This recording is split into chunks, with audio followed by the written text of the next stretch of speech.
question, it is a much, much, much bigger deal than the sports world appears or seems to me to be making of it so far. And again, I am dumbfounded, Stephen A. Smith, by the lack of reaction that Jordan Spieth got yesterday afternoon for putting himself in the strongest position ever since this record was achieved by Ben Hogan, the late, great Ben Hogan, in 1953, a year in which he won the first 3 majors.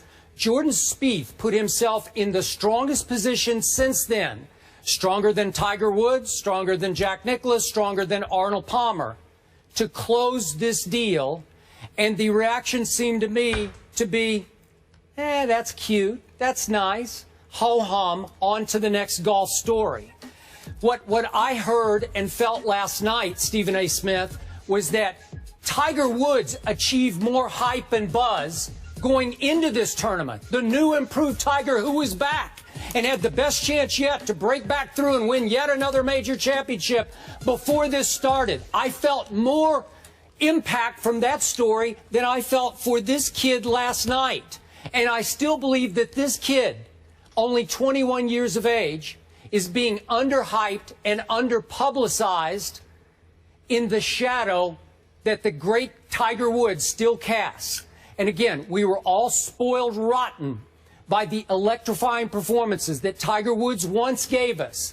Seems to me like it's a long, long time ago, because clearly we have to go all the way back to '08 since the last time Tiger broke through and won a major championship at the United States Open.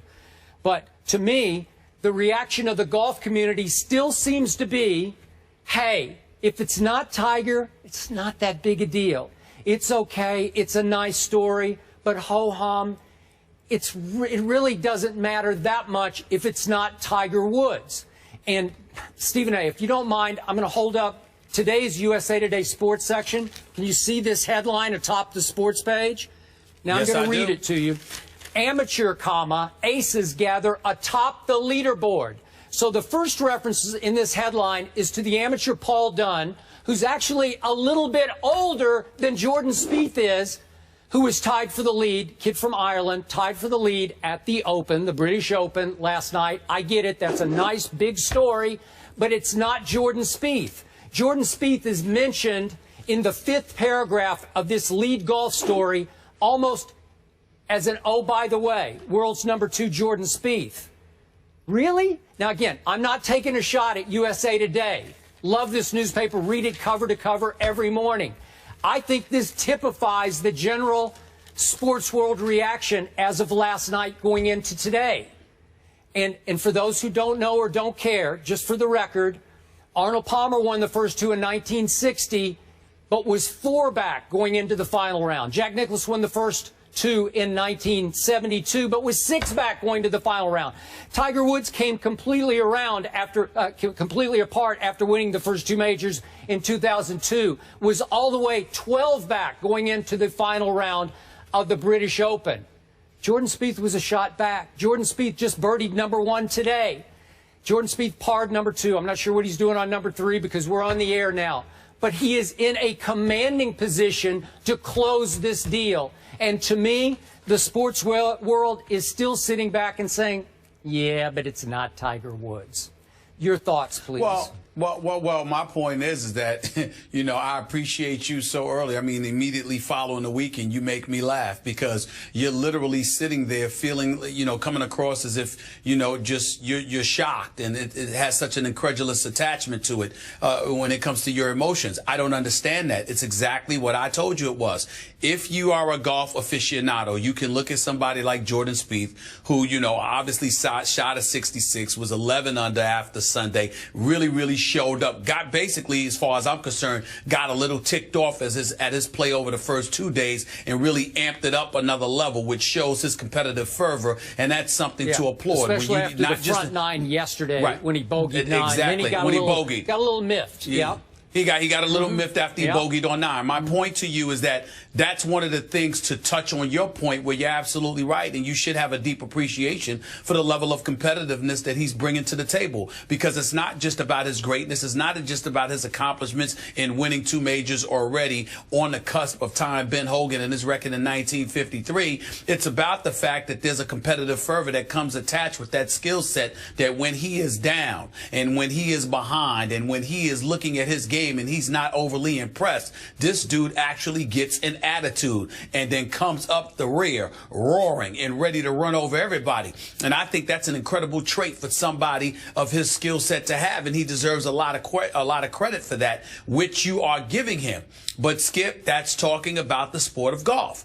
If you really want to blame the world about why it's all about Tiger, who was just straight garbage, to be quite honest with you. I mean, when you look at the way that he played, just finishing as awful as he was, 5 back first day, 238 in game, day 2, can't even make the cut, for crying out loud. Didn't birdie 1 single shot, just embarrassing, to be quite honest with you, which just conjures up, memories of my soliloquy that I echoed just a few weeks ago when I said he needs to retire and step away from the game. But the reason why Tiger, to get to my point, still is bigger news than the Jordan Spieths of the world, Skip, look no further than in the mirror. Look at yourself. Because you, being the golf aficionado that you are, playing and loving the sport and watching it as religiously as you do, capable of giving lessons on it, for crying out loud, as much of a student of the game as you are, you know better than me or most others that Tiger, being the transcendent figure, you got caught up in that too. Sure. So you basically spoiled the golf world about talking about more than just golf when it came to Tiger. So the fact that Tiger has fallen off the map, just getting back to talking about golf ain't enough for anybody outside of golf aficionados or avid golf lovers. If you want to get the average Joe out there, mainstream America, really talking, I'm not talking about noticing what he did on highlights on SportsCenter or whatever, but if you want to get people talking about Jordan Spieth, then he has to be a transcendent figure, or at least let time pass, because we've been so spoiled by the transcendent figure that Tiger Woods is, that we forgot about Spieth. Even when we talked about Mickelson, to some degree when we talked about Rory McIlroy, the fact of the matter is it was either during the height of the Tiger era with Mickelson, or immediately in the aftermath of Tiger's dissension with Rory McIlroy. So ultimately you found yourself talking about these guys, using them as an excuse to get into Tiger, which made the stories more relevant. But because Jordan Spieth is up there right now and marching towards the #1 spot in the world, and Tiger walked into this weekend ranked 241st in the world and looking like he's nosediving even more, if that's possible, what do you expect? You expect what you're getting, which is Jordan Spieth. Really looks great. Here he comes. Well, we wish him luck. For those that are watching golf today, outside of that, everybody's going to work, doing what they want to do, going about their business. That's just the way it is. Okay, but can you grasp the fact that what Jordan Spieth has done so far this golf season might just be, if he closes his deal today, beyond anything Tiger Woods ever accomplished, as great as he was? And I've often called him the most dominant player for a stretch we've ever seen in the history of golf. But can you understand? Yeah. Okay, so what he's doing has not been done for 62 years. He is dominating the sport in a way right now that even Tiger, in performance, in achievement, did not dominate. But because Jordan Spieth is just a nice kid from Dallas, Texas, with no rough edges, no big backstory, he doesn't curse on the golf course, he didn't get in any trouble when he was in college at the University of Texas, he didn't get suspended, there's no rough edge to him. I find him to be a little arrogant, but he's that sort of oxymoronic, humble arrogant. He still comes off as a nice kid, a courteous, nice kid. Well, that doesn't play well in today's world. Somehow, that doesn't capture the imagination. Tiger was a thunderstorm waiting to happen. Tiger, from the start in 1997, let go of curse words. They flew out of his mouth in front of those boom mics on the tees and near the greens. So again, that made him a little edgy, a little, like, oh, wow, the kids were amazed by Tiger Woods.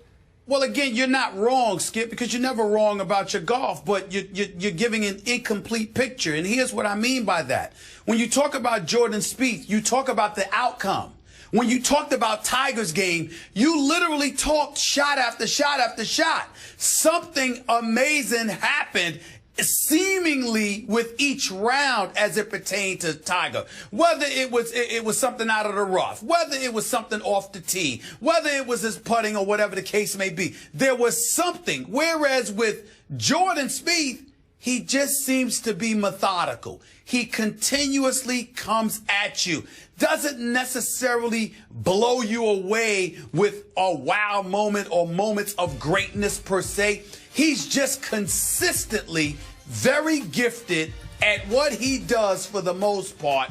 And it seems to be more so than the competition at this moment in time. So in the case of Jordan Spieth, you're looking at the results. In the case of Tiger, you are literally, just transfixed moment to moment because of the greatness you may witness at a particular moment in time, and you don't want to miss it. You don't even want to blink because you might miss it. Yeah. That's the dichotomy that exists between the two. Sure, all of those other things that you said are absolutely correct. But with Jordan Spieth, I find myself waiting to see the score. With Tiger, I need to see him play when he was in his prime. Okay. I needed to see him swing. With Jordan Spieth, all right, where's he at? Where's Day at? Where's Oosthuizen at? Where are these guys at? That's just the way it is. So, quick comment for me on the headline I showed you in today's USA Today. Amateur, aces gather atop the leaderboard. Jordan Spieth happened to be just one of those aces atop the leaderboard. Right. He's one shot back from a chance to do something that is all-time great, and he's not even in the headline of today's USA Today. Not taking a shot at them. This typifies, I think, the general reaction. And I'm saying to you, all they're saying is he'll be a headline tomorrow if he wins. But right now we're waiting to see, is he going to match Ben Hogan's mark from 1953 where he won 3 straight majors within a calendar year? Is he going to do that? That's all anybody's waiting for with Jordan Spieth. If it were Tiger in his prime, we would be looking at him every swing. Do you remember there were times when SportsCenter and other networks literally went away from their scheduled programming to watch Tiger swing?